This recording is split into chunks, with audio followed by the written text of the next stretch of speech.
Hello everyone, welcome back to stamping school. Years ago, we used to do these cards called a corner pop-up fold. This one must have been one of my samples with nothing on the inside, but and there's a balloon missing, but I kept it from years ago because it's a fun little fold. And look, I have even this one. This was a version of it called, kind of called a squash card, I think, but it's basically the same kind of fold. Look how old this one is. But you're doing the same type of thing. It's just you're doing the diagonal folds on each way. But my problem with these is that they were 4x4 and they were kind of small. So I thought, well, I want to do like a really cool pop-up kind of card, but make it bigger. So I started with a regular card base like this one. I used some things from last year just to try it out. I like to use retired paper when I'm playing around. But so this one, so it pops up and it's got the little suspension snowflakes here, but it will still stand up like this, but it's bigger. So that's using the same measurements, 8x8 to do this part, and then I added the card behind it. Now, then I was thinking, like here's another version of it, where I used some current things. This is the little bit festive paper that has all those cool die cuts in there.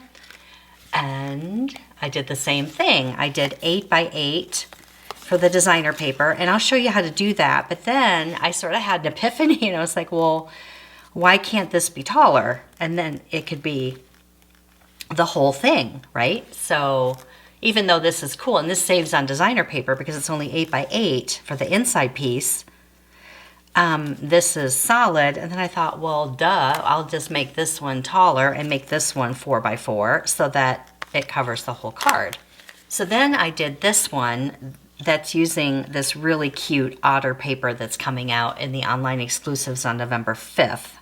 So there's a whole suite of otter things, and I just got the designer paper because, you know, it's cute. But see, if you look on the inside here, see, now the paper goes the entire way. I was like, well, that makes more sense. And one thing I did years ago with these is if you make this a pocket down here, that then becomes a gift card holder. So you can store a little pop-up gift card in there too. All right, so let me show you how to put one of these together.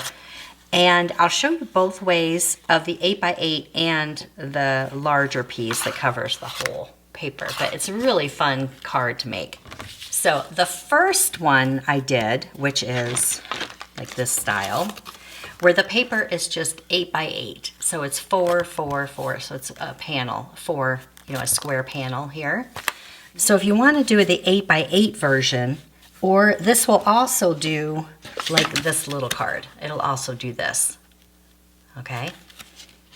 You're gonna take your 8x8, it's 8 inches by 8 inches, and you're gonna score it at 4 inches, and then you're gonna score it again at 4 inches, and then you're gonna take a ruler, and you're gonna score from that corner to this corner, right here.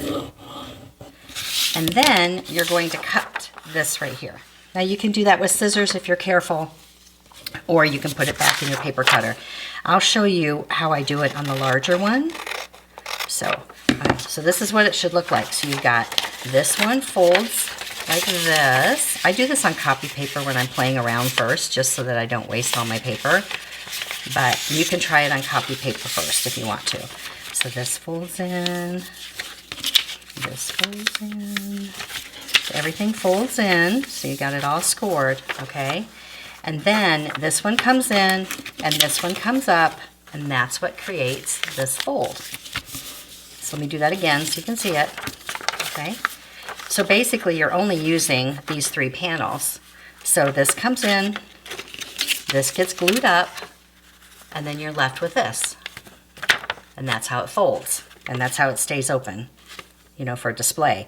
Now, I actually like to save the paper, and I will cut off a good portion of this to use for other things, and then I'll just glue that because there's no sense of wasting that whole piece of paper, honestly, for me. Okay, so that's the version. That's this one right here. Now let me show you what it looks like doing the full version. For the full version, your paper needs to be 9 1/4 by 8 inches. 9 1/4 by 8. You can make a full card out of it, or you can do this out of designer paper so it's lighter. All right, let me show you what it looks like. So you're going to score at 4 inches this way. That one cuts. 4 inches. And then you're going to turn it, and you only want the bottom scored 4 inches. So that's going to leave this at 5 1/4 to be a nice taller card, okay? So you're going to score this at 4, and then we can still cut this one over here. Still cut this one. I kind of like cutting that first because it gives you a nice corner to see when you do this diagonal thing.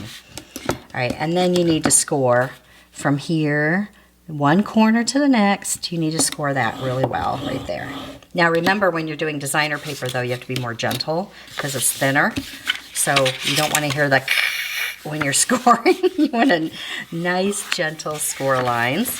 This is a piece of cardstock just so you can see what I'm doing. Okay, and then this one folds down. So they all fold in. This one folds down like that. So you want to get that nice and like that, okay? And then that folds up. Now, again, I'm still going to cut this part off because I hate to waste all of that.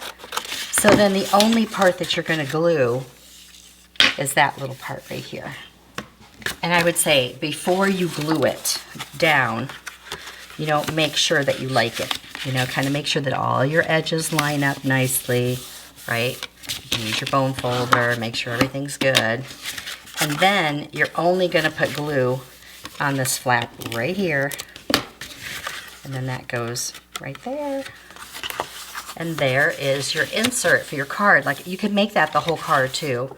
You could decorate this and make this the whole card. But we're going to do it as an insert for the card out of designer paper, which is why I did this. Now, be careful directionally of your paper because I wasted a whole piece of paper because all the ornaments were upside down. This is from that pretty paper from A Little Bit Festive that has all those die cuts with it. I thought it would be really easy. But you can see I have scored all of these, right? I've scored that. Everything is good. And then that's going to come up like that. But I'm going to cut a little bit off to save it. And I'm going to put my adhesive here. I leave a 1/2 inch just so it's got enough to hold on to. Fits my tape nicely. There. And then glue it down. And it always looks like it's never going to fold, but it does. And this is where you want to make sure. It's designer paper, so you can kind of make it do what you want, but just make sure that's nice and even. If you have anything hanging over that you don't like, trim it. Okay, because sometimes there's little variances in your cutting. This is just Cherry Cobbler, basic A2 card, 5 1/2, 4 1/4 when it's folded. And now we need to put this in here, and it's going to fill the whole card. So in this case right here, I filled it, and then I thought, oh, I like the top to be something different. So you would use the 8x8 template I showed you, and then just add your inch, I think it's 1 1/4 up above here. And then I put silver foil, but I like the 2 different patterns here. Now, don't glue the seam. It's nice to have a little bit of a play there, and if you glue the seam, sometimes it can buckle. I go all the way around, make sure it goes the right way, and just glue one side down first, and this, because this folds down to 4 inches by 5 1/4, it's going to be a nice layer. So see, there's a little bit of a layer around, which I like. Okay, don't glue that, and just come around and then fold that. And there you go. There you've got that piece to start. Now, see, this is why you don't want to glue that, because there's always a little bit of a play right there, and that's okay. It's better to have that than to have it stuck and then it doesn't open properly, in my opinion. So, and it's down enough. You can actually go even more down to the edge if you want it completely flat, but I find that you don't really need it. It's good. Now, I'm covering these up because I don't think the tree needs to go that far down. So this is a 3 3/4 by 3 3/4 piece of paper of some kind, and cut it in half diagonally. Remember all the directions? I've got a printable recipe sheet for you below. Look in the description and you'll see the link for that. But cut that in 2 pieces, and then you can glue those on. Now, if you want to make one of these a pocket, figure out which one you want to make a pocket, and you're only going to put the tape around the very edges. I like the tear tape for that, like a nice thin edge to make your pocket, but in this case, I'm going to glue the whole thing down. You can stamp this first to do your greeting, your sentiment, or whatever you want to say. I just sort of leave it as a place to sign my name, and that will layer because it's 3 3/4 and this is 4 inches. That will be a nice layer right there. You could make this any color that you want, but if I was going to sign it, I thought, well, I'll just make it white. All right, so it looks like that. So it's still going to close, right? All right, now let me show you on this one how to do this little suspension piece if you want to, because I think it's kind of fun to have something hanging from it. But of course, like on this one, I didn't hang anything. It's just this one's quick and easy. The designer paper does everything. I even cut this out from the designer paper since I didn't have the stamps. So you're gonna need, I did 3/4 of an inch for my little extension piece, but you could do anything, but as long as they're equal parts. So this is 3/4 by 8 inches, and then you score at 2 inches, 4 inches, and 6 inches. And that's going to make the hanger for the top. So it looks like this. So it's folded. So it's going to basically be glued in like this in there.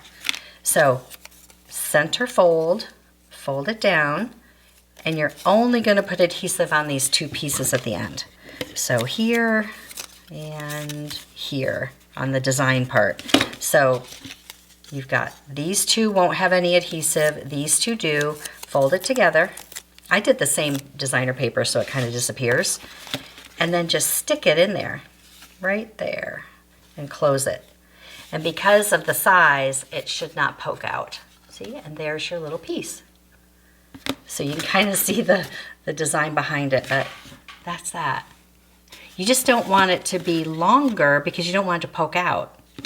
But that works. So that's what that looks like. You can see it here, which I did cardstock.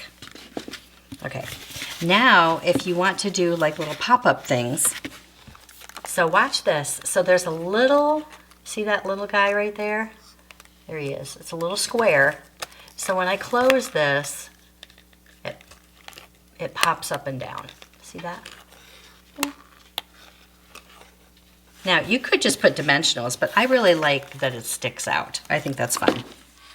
So these guys, the little bit festive, they've got all these pop-outs here.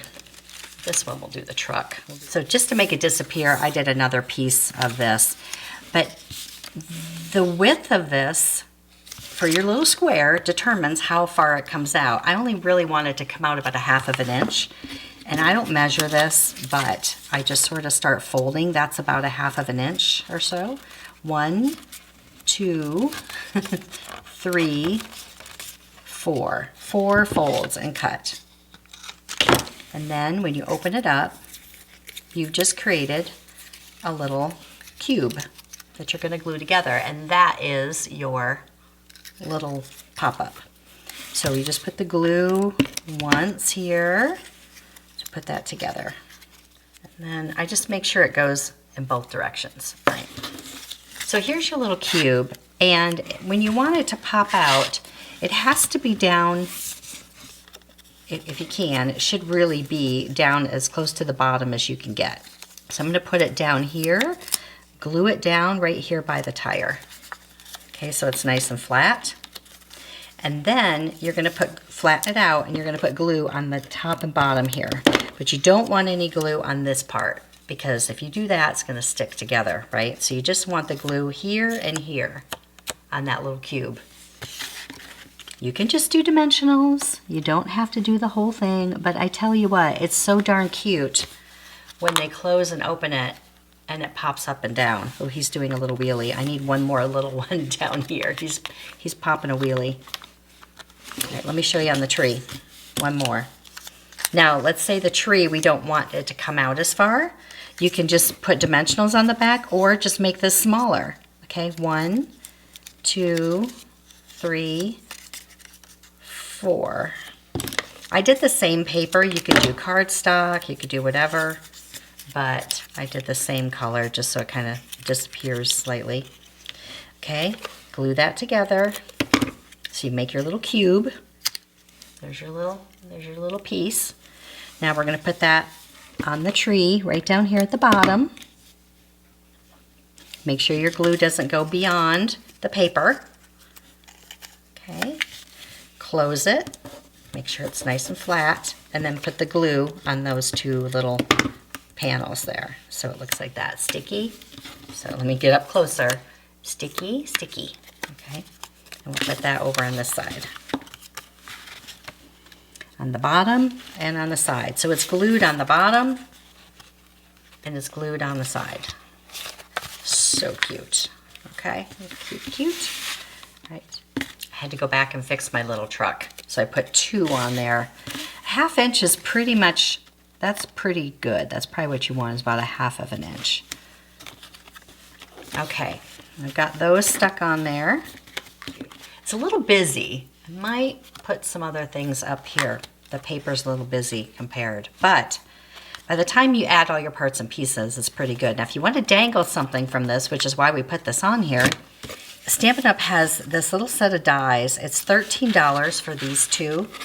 There's an outline for the snowflake and 1 snowflake. So I cut 2 snowflakes, and I think they came out with this because if you're just getting started and you don't have a good snowflake like this one you could cut in silver, you know, or you could and layer them together. But instead of buying a whole big set for $50-some with the dies and the stamps, you could just get a nice snowflake. It's a nice little option.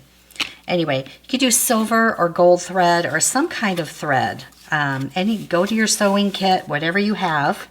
I'm going to add a little glue dot right here in the center and then add my thread. And then I'm going to glue 2 snowflakes together. Now you could, the weight of it, depending on how much you could just put a little 1/2 inch circle behind here if you just want to do 1 snowflake that turns. But because they do turn, I wanted to glue 2 of them together. The bulkiness of it is kind of important. I don't think you're probably going to mail this. If you do, you're probably going to have to put it in a padded mailer because it is so intricate. You don't want it going through the sorter. Even a hand cancel might be a little too aggressive. Might be just like a special thing that you hand deliver to somebody. Oops. But you have to be careful how bulky it is, especially with little embellishments. If you put anything too big on here, it's not going to close right. So I'm just going to add a couple little rhinestones right there to cover the hole and the glue dot. And you just want a clear fishing twine or the cord. Like I said, I had this left over from a few years ago. So you're going to tie this on up here. Now, if you don't plan on covering this, then put the knot behind it or something. But it's a very, very thin little, you probably can't even see what I'm doing, but I'm just tying this on where I might want it, tying it in a little knot. Now, if you did a solid cardstock, then you could add more designer paper on top if you want to hide the cord, hide the knot. It's so fine though, I don't really know if anyone is going to see it because it's just sort of dangling there. Now on this one, I added another little die cut that they had in the kit that covered that. I could add another snowflake if I wanted to, but I just did 1 dangling there. I had the sled, I had the reindeer back here. He's just on with dimensionals. And then this Christmas labels, which I showed you a few weeks back, These dies are great. So I embossed that in gold right here and added my label. And then on the front, I know we don't carry vellum anymore, but it really needed that to tone down that pattern that's in that paper. It's very strong. So by adding my vellum back there, it really helped soften that. And then that comes in the die cuts also. And then I added the Christmas label here with Be Merry embossed, and then added some more rhinestones. So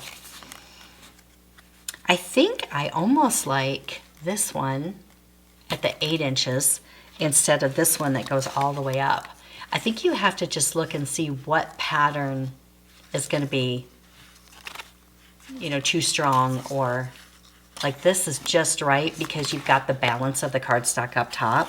Whereas this one, it's great to have it the whole thing because the paper is the best part of it with those cute little otters. So anyway, I hope that you give this a try because it's really, really so much fun. I'll put the directions to both in there so that you have them, and give it a try. We'll see you next time. See it, learn it, stamp it.